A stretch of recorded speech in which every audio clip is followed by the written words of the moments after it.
Now that we discussed the different NVM APIs that are available, we can finally look at what is called as the RAM block states.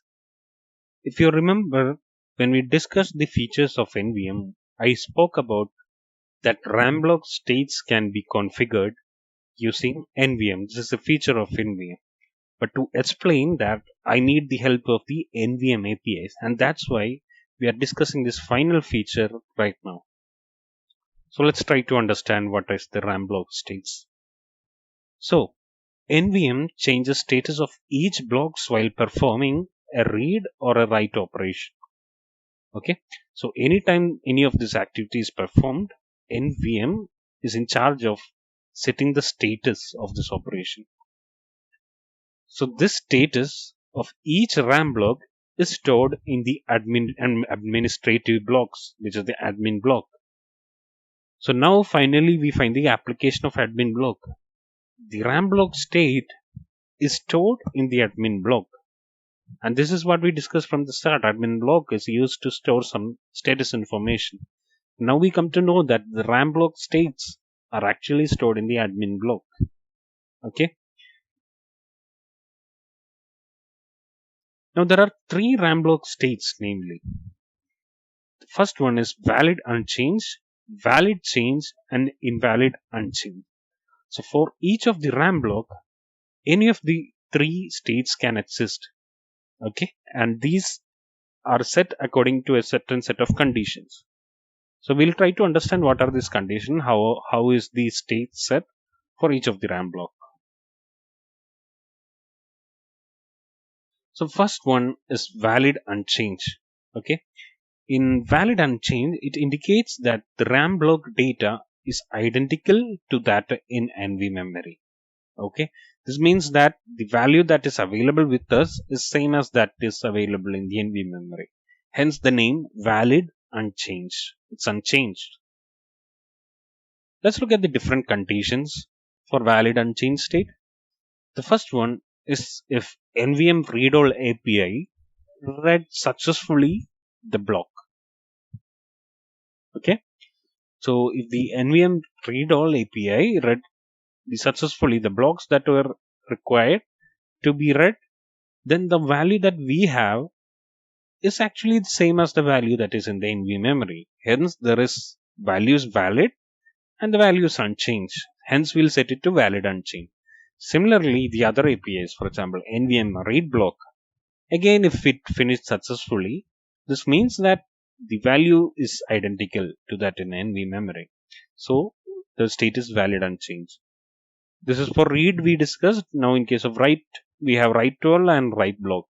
In both cases, when the operation is successful, after writing, the data that we have will be also present in the NV memory. So that's how it will be identical. And again, the state will be valid unchanged.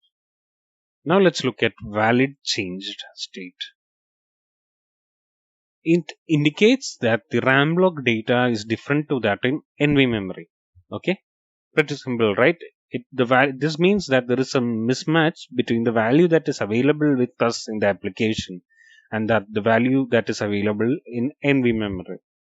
So again, there can be different conditions in which this happens. So the first condition is if NVM set RAM block status is called with true for the block.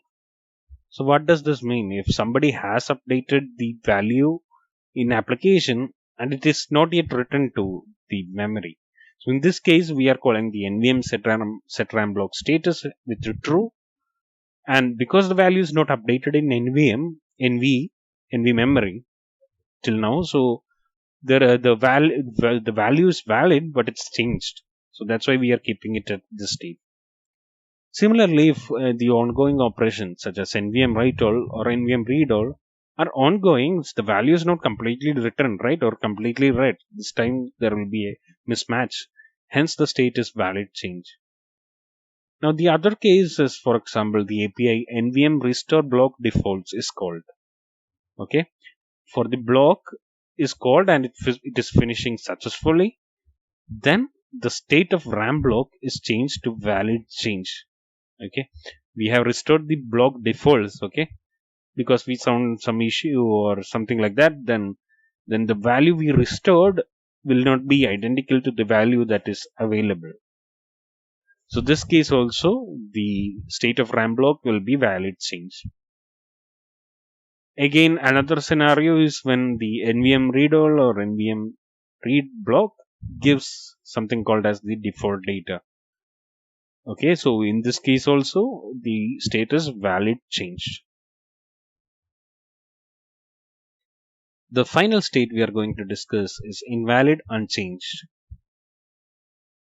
So after initialization, the RAM block is in the state invalid unchanged. So this is the first state that is achieved after the initialization. Now once we do the perform the NVM read all, we go to the valid unchanged. Okay. So now you can see, right? After the initialization, okay, the initial state is invalid unchanged. But once we read from the NV memory using NVM read all, now the value we have matches with what is there in NV memory. Hence, the state gets updated to valid unchanged. So in this particular state, okay, NVM write all is not allowed. Okay, we are not allowed to do this operation at this state. Let's look at the conditions.